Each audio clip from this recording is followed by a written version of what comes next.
temos 2 pontos finais. Discipulado é um ponto vasto que eu poderia entrar pelo mês de setembro, porque ainda tem muita coisa para falar de discipulado. Mas vai haver outros momentos que vamos retornar. Hoje, basicamente, vamos falar de 2 pontos. Próxima edição. E esses 2 pontos têm a ver com o que falamos aqui, com o que oramos aqui, porque o primeiro ponto é o discípulo. Esse é o primeiro ponto de hoje. O discípulo define os caminhos e aprofundamentos no discipulado. Então, o que vamos conversar nesse exato momento aqui, são 2 pontos, esse é o primeiro. O discípulo define os caminhos e aprofundamentos no discipulado. Para começar a falar desse texto, eu vou começar a falar desse tópico, melhor dizendo, e antes de usar os textos bíblicos que vamos usar aqui, eu vou falar um pouco de mim. No meu contexto do reino de Deus, crescendo e buscando conhecer o Senhor, na minha cabeça havia o seguinte pensamento: todos devem crescer, todos devem amadurecer, todos devem desenvolver. E nesse meu pensamento e nesse meu desejo, o mesmo nível de cobrança que eu tinha para a minha pessoa, eu aplicava a todos aqueles que eu trabalhava. Então, eu pensava que todos deveriam crescer e amadurecer. Então, o mesmo nível de cobrança que eu tinha a minha pessoa, eu transferia para os discípulos. Os mais antigos aqui já entenderam em determinados momentos que a gente não considerava feriado. A gente não levava em conta feriado, sempre aproveitava o tempo ao máximo. Sempre exigia muito deles. Por que exigia muito deles? Porque era o nível de exigência que eu tinha para mim. E eu entendia que, se queremos crescer, temos que dar o nosso melhor. E assim, durante muito tempo, eu vinha nessa mesma perspectiva. E quando, logicamente, os discípulos não correspondiam, ou até se zangavam, até se chateavam por essas questões da forma que eu conduzia, eu não entendia. Porque, primeiro, a minha cabeça funcionava que eu estava querendo o quê? Crescimento. E o melhor. Com o passar do tempo, buscando compreender algumas coisas acerca do trabalho, acerca da minha vida, acerca daquilo que o Senhor tinha, e uma conversa que eu tive com o Jaceman, nós passamos a falar de um texto. E o texto é aquele que se refere à parábola do semeador. Principalmente aquela última semente que cai em boa terra. E a semente que cai em boa terra, ela frutifica. Mas a 30, a 60 e a 100. E ali na conversa com o Jaceman me fez a seguinte pergunta: será que você não quer que todos deem 100, enquanto talvez a capacidade dessas pessoas seja 30? Ou 60? E ali me levou a uma reflexão. E dali eu comecei a aprofundar na meditação dessa palavra. Comecei a ver o nível de cobrança que eu estava fazendo. E recuei. E nesse recuar, comecei a clamar ao Senhor e querer entender. Senhor, como é que a gente quer o bem das pessoas e as pessoas não querem? Como é que você quer dar às pessoas e as pessoas não querem? E o Senhor me fez lembrar, e eu já disse isso para vocês em outros momentos, num outro contexto, claro, sobre a questão da sala de aula. E o Senhor me fez a seguinte pergunta: como é que você fazia na sala de aula? Eu ensinava, mas só dava mais a quem me procurava. Só conseguia ter mais conhecimento quando as pessoas me procuraram. E o Senhor começou a falar comigo: mas é desse jeito. São as pessoas que definem o quanto elas querem crescer. Não é você que determina o crescimento das pessoas. E eu comecei a estudar a palavra e pesquisar dentro desse ponto. E quando eu olhei a vida de Jesus dentro desse tópico, desse ponto que eu estou falando para vocês, houve paz no meu coração. Eu falei: agora eu entendo, Senhor. E continuei relaxando. E continuo hoje, num outro contexto, caminhando com todos, mas só dando aquilo que vocês querem. Se for amizade, nós teremos amizade. Se for pastoreio, nós teremos pastoreio. Se for algo mais profundo, nós teremos algo mais profundo. Mas quem define é o discípulo. Não é o discipulador, não é o pastor. O discípulo define o nível de aprofundamento que ele quer. E aí eu entendi por que determinadas coisas aconteceram na minha vida. Porque eu buscava, eu corria, entrava onde muitas vezes não era para entrar. Mas pelo aquilo que estava focado na minha mente, o que eu queria, o objetivo qual eu queria desenvolver e crescer.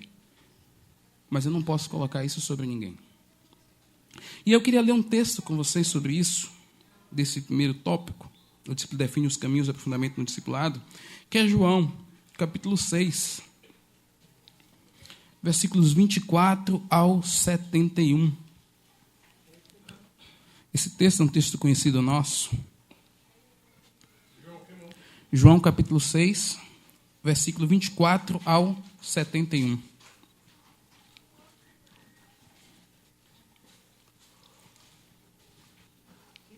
Portanto, vendo a multidão que Jesus não estava ali aonde?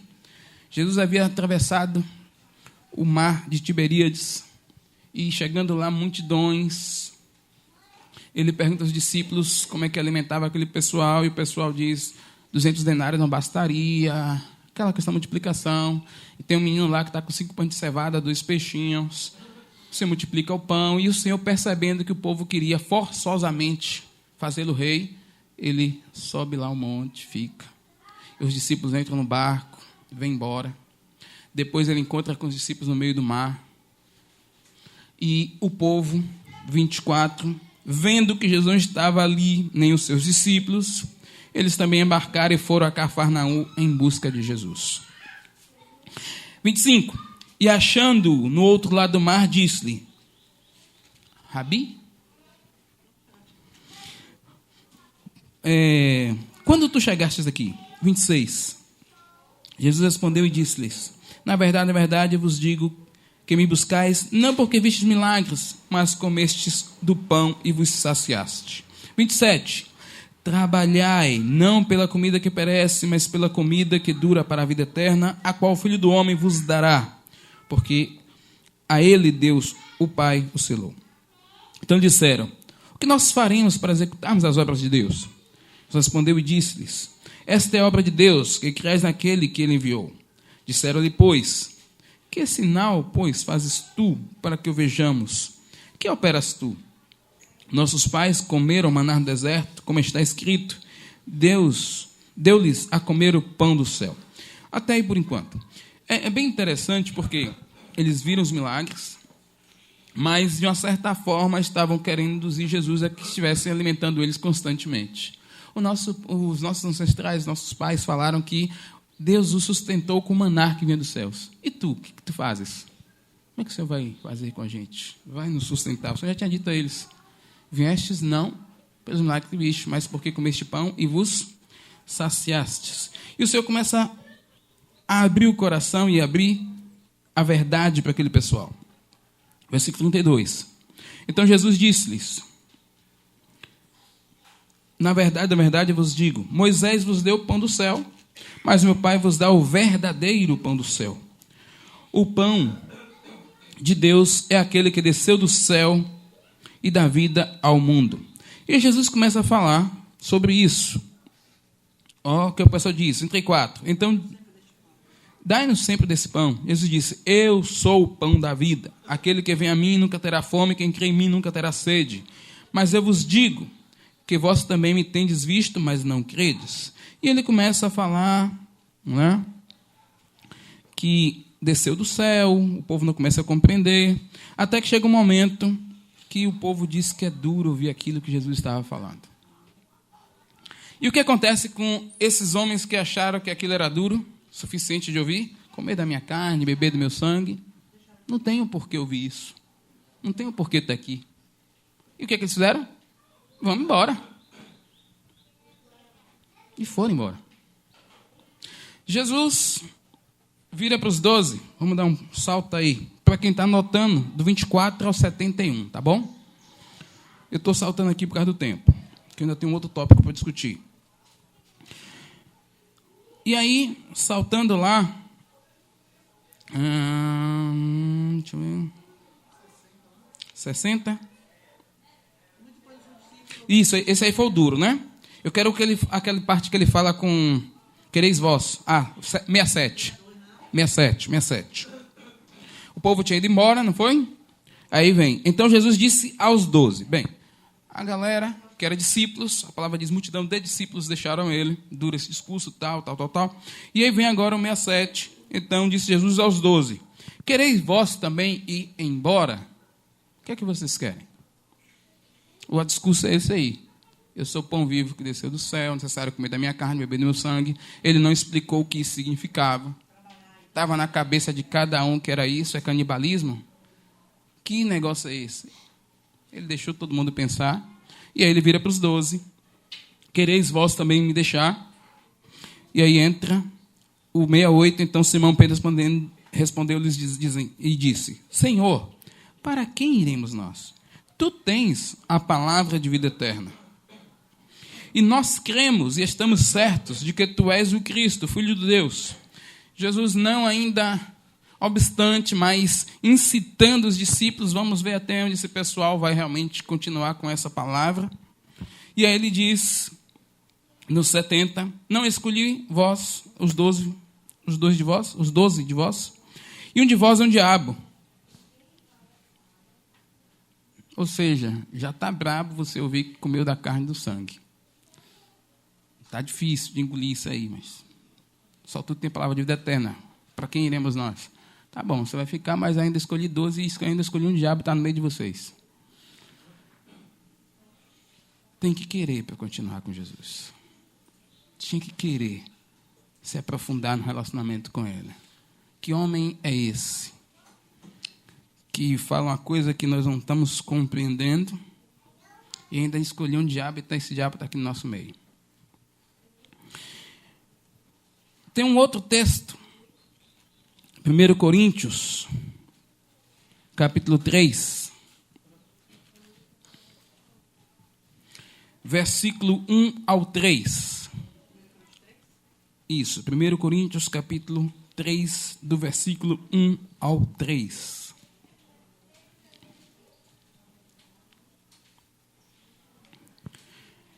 Paulo conversando com o pessoal de Coríntios, aquele contexto vocês sabem, que foi informado a Paulo pela família de Cloé. E eu, irmãos, não vos pude falar como a espirituais, mas como a carnais, como a bebês em Cristo. Eu alimentei-vos com leite, não com alimento sólido, porque até agora não fostes capazes de suportar. Nem mesmo agora sois capazes, porque ainda sois carnais. Pois havendo entre vós inveja, contenda e divisões, não sois carnais e andais como os homens? Esse ponto é bem interessante, porque quando o discipulador percebe que não tem como aprofundar, não tem como dar algo mais sólido, ele continua dando leite. E ele dá o leite não por uma questão de não querer que o discípulo desenvolva, é porque o discípulo não suportará. Volto a dizer, quem define o crescimento é o discípulo. Quem se põe apto a receber algo mais profundo é o discípulo. Não são os discipuladores. Os discipuladores vão tentando, e dentro daquela realidade que ele encontra, ele vai recuando ou vai parando. Poderia também citar o Mateus capítulo 19, quando a gente tem Jesus com o jovem rico. O jovem rico, naquela conversa com Jesus, Jesus faz uma colocação da qual o jovem não tem como continuar. Não estava disposto a tal nível de aprofundamento, a tal nível de envolvimento, porque para ele custaria muito. No nosso caminhar, tem coisas que custam. E a depender do que estamos dispostos a perder para crescer, é aí que vamos determinar se estamos prontos para crescer ou não. Esse ponto é muito interessante porque, às vezes, a gente no relacionamento, e isso acontece no nosso natural, com nossos filhos, a gente quer dar coisas aos nossos filhos que eles não têm a condição necessária, porque não é isso que ele quer. E a gente termina gerando toda uma situação, um relacionamento difícil com eles, porque temos uma visão diferente da coisa. Porque gostaríamos que ele fosse, gostaríamos que ele estivesse, gostaríamos que ele alcançasse, mas não somos nós que definimos, é ele que define. Às vezes, nós pais temos planos de que nosso filho entre na faculdade, que nosso filho tenha um bom emprego, que nosso filho faça isso, faça aquilo, ou até nas questões de missão. Mas quem definirá é ele. Isso é doloroso para a gente como pai, porque a gente quer o melhor para eles. Mas temos que entender que nós não podemos dar o que ele não está disposto a receber. Senão, muitas vezes, vamos perder nossos filhos. E aí a gente chora, a gente clama ao Senhor e espera que aquilo que ele desenvolveu possa contribuir para a vida dele. É assim. Lembramos que antigamente os pais já determinavam para o seu filho, que ele queria advogado, queria que seu filho fosse advogado, que ele queria médico. E quantos filhos se rebelaram? Claro que o que o pai sonhava para ele era algo bom, mas ele é livre para escolher. É nessa liberdade que Jesus nos chamou. Às vezes, nós complicamos as coisas porque não permitimos essa liberdade do Senhor. O Senhor nos chamou para a liberdade, somos livres. Todas as correntes que nos prendiam foram quebradas em Cristo Jesus. Então, todos nós temos a liberdade de caminhar em Cristo e ouvir ou não a direção dele e buscar ou não o que ele tem para nós. Mas cada um de nós precisa buscar. Às vezes nós olhamos para as pessoas e vemos algumas capacidades, algumas qualidades. E no ver essa qualidade, queremos investir nesta qualidade. Podemos investir, mas sempre esperando que a pessoa busque. Senão teremos o que temos hoje. Pastores que não são pastores. Mestres que não são mestres. Irmãos que não são irmãos. Porque desejávamos tanto que... E elas nunca foram aquilo que deveriam ser, porque nós não permitimos, nós enfiamos goela abaixo. Para que ela fosse aquilo que idealizamos para ela. Não pode ser assim, amados. Não me tornei pastor porque alguém colocou na minha cabeça que tinha que ser. Não cheguei aonde tenho chegado porque alguém disse que eu tinha que chegar. O Espírito compartilhou meu coração e eu desejei, e eu fui mergulhando dentro daquilo que foi me dado. Então, se houve essa liberdade comigo, deve haver com todos.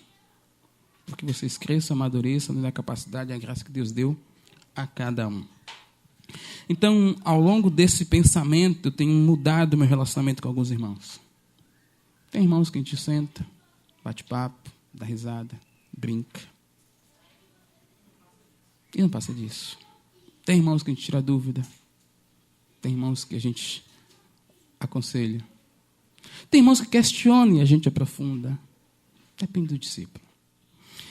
Para mim foi um processo libertador. Hoje eu estou livre. Né? E espero que essa liberdade atinja a igreja para que a igreja não se sinta mais pressionada. Porque pressionei, sim. Tenho consciência disso. Mas precisava enxergar. E aí eu consegui entender que quem define o nosso crescimento, os caminhos, é cada um. E tem vários e vários textos que a gente poderia usar, mas para mim está bom isso aqui, mas eu acho que ficou claro. Né? Quem define até onde quer chegar é o discípulo, não somos nós. Então, com isso a pessoa vai... Estou vendo a pessoa já, que se não tem buraco, lá buraco? Não, porque nós estamos aconselhando. Mas estou falando de crescimento, aprofundamento. Isso é de cada um. Isso parte de cada um. Eu sei que existem as mazelas que às vezes nos fazem feridos. A gente pode chegar, a gente pode conversar, mas no desenvolver a gente começa a desenvolver isso. A gente dá um toque, a gente vê, né? E aí a gente começa a trabalhar. Tá bom? Vamos para o segundo ponto. O segundo ponto é mais light. O segundo ponto é: o discípulo deve ser disposto, disponível e pronto a servir. Ou pronto a servir. Deve. O discípulo deve ser disposto, disponível, pronto a servir. Isso. Essa questão do deve ser disposto é daquilo que o Senhor idealizou para o discípulo, tá bom? E isso não diz respeito à igreja, no contexto eclesiástico, religioso, é coisa. Isso é a nossa vida cotidiana. Isso está mais ligado ao primeiro ponto que eu falei da oração, tal, tá bom? O ponto anterior tem a ver com o nosso crescimento e desenvolvimento, que nós vamos definir o que queremos, lógico, até onde vamos.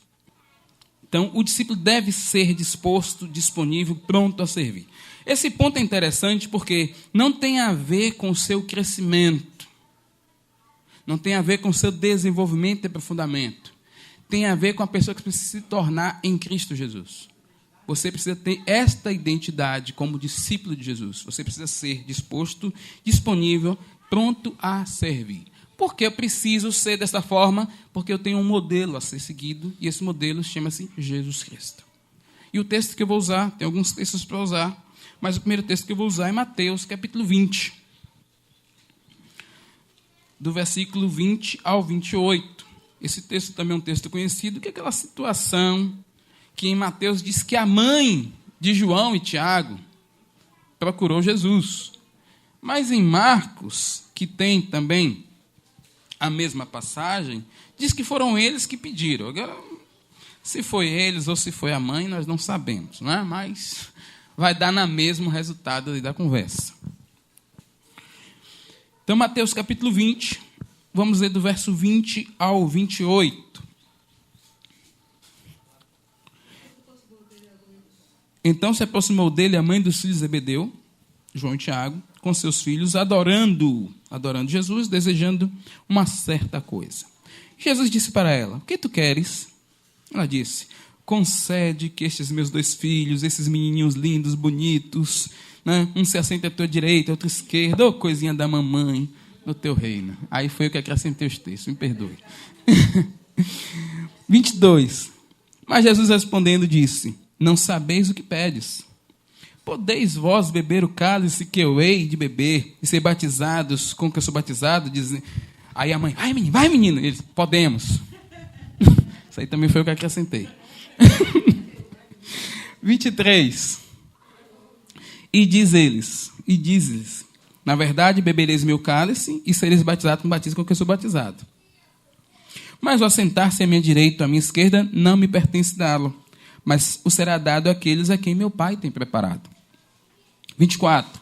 E quando os 10 ouviram isso, indignaram-se contra os 2 irmãos. Coisa bonita, coisa linda. Mamãe vem aqui e pede para um sentar à direita e outra à esquerda. E aí os 10 ficam zangados com aquela situação. 25. Mas Jesus, chamando-os, disse: sabeis que os príncipes dos gentios exercem domínio sobre eles, e os seus grandes exercem autoridade sobre eles. 26. Mas não será assim entre vós. Mas quem dentre vós deseja ser grande, será o vosso servidor. E quem deseja ser o primeiro, será o vosso servo. 28.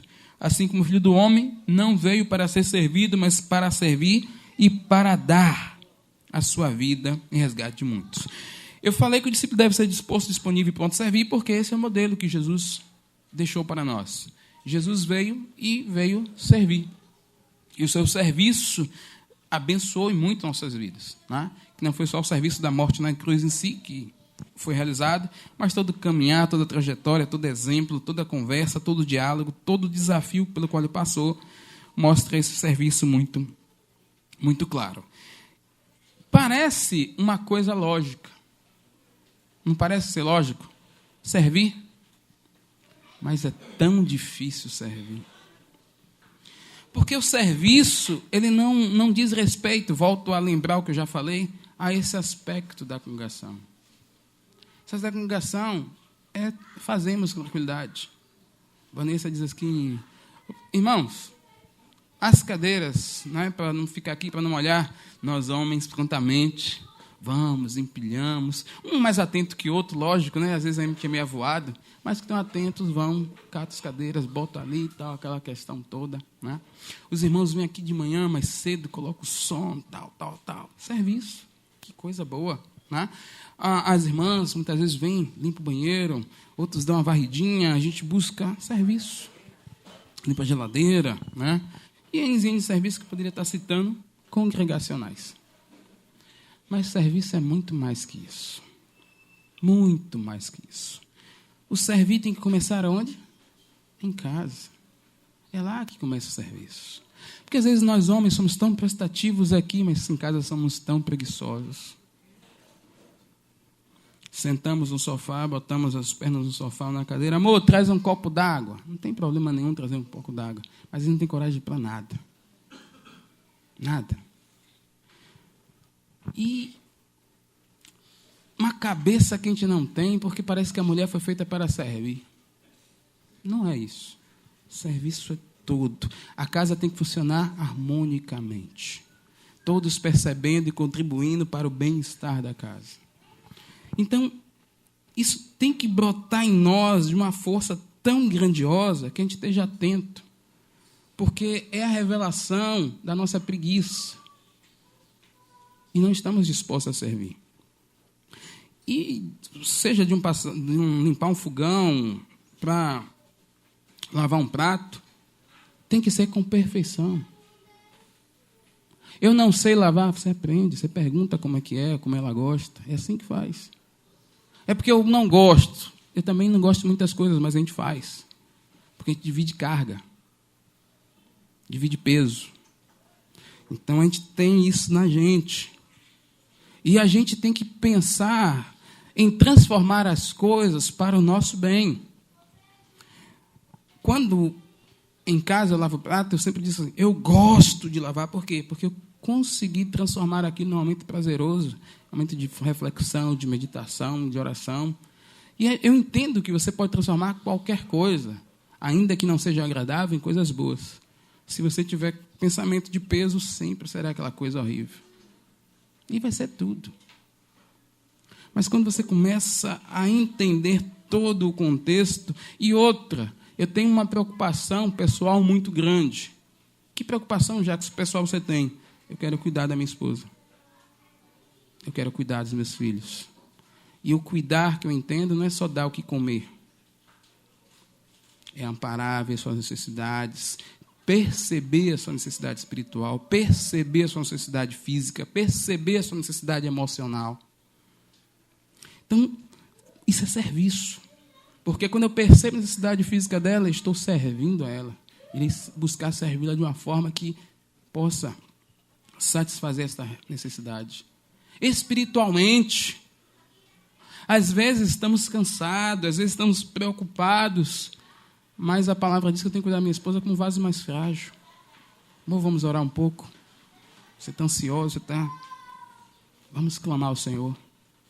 E aí eu esqueço minhas questões e entro pelas delas e passo a servi-la nesse momento de oração. Nesse momento de oração. Aí eu tenho que sair do meu plano, como eu costumo dizer, e entrar no plano dela. Porque é a necessidade do momento. São questões espirituais, precisamos estar atentos e servir. Às vezes, os meus filhos, a Nathaniel está muito no canto, a Luna está muito bicuda, zangada. Tenho que sair da minha realidade para servir a eles, conversar, bater um papo. Às vezes é só um abraço, às vezes é só um beijo. Às vezes é só uma oração, às vezes é uma imposição de mãos. Servir em todo lugar que nós estamos. Amados, precisamos entender que estamos aqui para isso.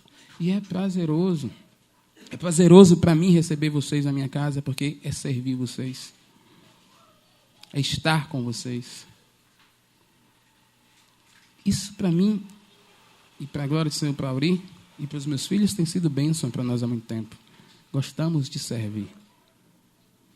Temos entendido que isso é servir. E buscamos servir da melhor maneira. E às vezes entendemos que tem momentos que não dá. E compartilhamos as nossas necessidades. Porque tem que estar na gente uma coisa que tem que estabelecer além do espaço físico aqui de reunião. E nós percebemos isso, e para a glória do Senhor, hoje temos algo muito bom. Temos trabalhado isso há muito tempo. De uma certa forma, incomodamos. De uma certa forma, questionamos. De uma certa forma, geramos interrogações. Porque isso é servir. Essa é a nossa vida, esse é o legado que queremos deixar. Queremos que, quando não estivermos mais aqui, que nossos filhos perpetuem isso. Que o Natanael tenha esse cuidado com a sua casa, que a Lana possa estar apercebida, que aquele que estará com a Lana no futuro possa estar apercebida. Servir. Dar. Não é dar só a vida, mas tudo o que temos. Já aconteceu com você, talvez tenha acontecido com você em alguns momentos. E às vezes eu já falei sobre isso, já falei até brincando. No meu contexto, pelo menos é a minha forma de pensar, o melhor do alimento é a última colher, é a última garfada, né? É o último pedaço. Pelo menos no meu contexto é assim, porque eu normalmente costumo deixar o melhor para o final. E normalmente eu deixo, lógico, a parte que está um pão com queijo mais recheado, deixo por último. É o que eu faço, porque eu sinto prazer nessa questão. E aí vem uma pessoa maravilhosa, linda, e fala, amor, você me dá? Então, é essa questão que a gente vai. Quando a gente ensina nossos filhos que, às vezes, ele não lava o banheiro corretamente, e a gente diz assim, volte e lave, e a gente não toma para lavar, porque eu quero que esteja bem feito, mas eu quero que ele aprenda a fazer o melhor. Então, eu gasto um pouco mais, eu tenho mais paciência, mas dou com gratidão, porque está na gente isso, né? E temos que perseverar, porque servir é perseverar. Servir é insistir.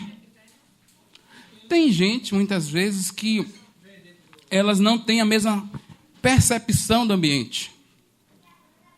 A gente fala de atenção, não é isso? Uma vez eu falei com os adolescentes, principalmente assim, atenção, você tem que saber o meio que você está. Irmãos, esse é um processo que precisamos clamar ao Senhor, porque naturalmente não estamos dispostos a servir. Por que não estamos? Porque sempre esperamos a resposta do outro. O serviço em Cristo não pode esperar uma resposta no outro, porque não é esse o motivo pelo qual servimos. Jesus não veio servir esperando de mim ou de você uma compreensão. Olha, gente, estarei morrendo na cruz por vocês. Entendam isso. Não, ele não veio com essa preocupação. Ele veio servir. Aqueles que entenderam o serviço, aproveitaram o serviço. Quem não entendeu, não entendeu. Às vezes você dá o seu melhor e o outro não está nem aí para isso. E daí? Vamos deixar de servir? Não, continuaremos servindo, porque a essência do serviço está em mim. Eu estou disposto, eu estou disponível. Isto é meu, não é seu. Eu não estou fazendo porque eu quero uma resposta sua. Eu estou fazendo porque é algo que está em mim. Isso tem que ser desenvolvido pelo Espírito Santo. Um outro versículo que eu posso usar para vocês é João 13. Ora, antes da festa da Páscoa, sabendo Jesus que era chegada a sua hora de partir deste mundo para o Pai, e havendo amado seus próprios que estavam no mundo, ele amou-os de que forma? De que forma? Até o fim. Versículo 2, é o 13, agora o 2. E terminada a ceia, tendo já o diabo posto no coração de Judas Iscariotes, filho de Simão, que o traísse. Interessante. Terminou a ceia, o diabo lá soprou no coração de Judas para que o Pronto. 3. Jesus, sabendo que o Pai entregara todas as coisas em suas mãos e que havia saído de Deus e que ia para Deus, levantou-se da ceia, colocou de lado as suas vestes e então, tomando a toalha, cingiu-se. Depois, ele pôs a água em uma bacia e começou a lavar os pés dos discípulos e limpá-los com uma toalha.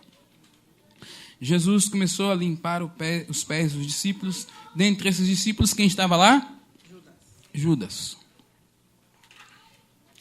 Como eu disse para vocês, não importa a quem estamos fazendo serviço. E não estamos esperando um reconhecimento do serviço. Lembra dos homens, lavou o prato. Aí a esposa nem ligou, mas ele está lá com a pia. Você fez o serviço. Não precisa de reconhecimento. Né? O serviço é para ser feito. Estamos dispostos, disponíveis. E a Bíblia diz que tudo que fizermos tem que fazer para a glória de quem? Para a glória de Deus.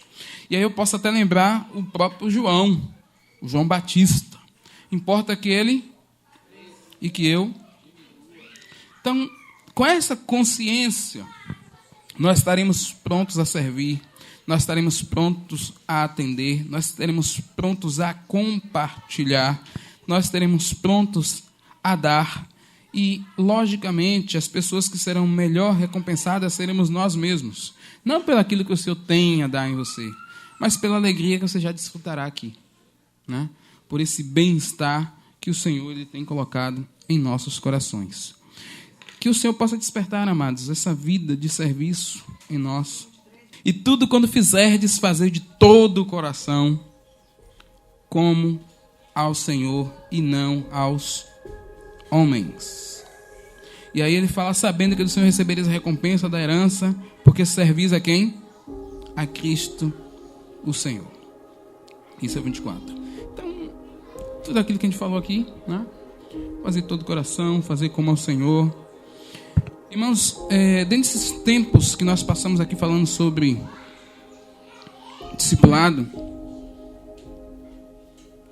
não se limite a achar que o que você tem está bom.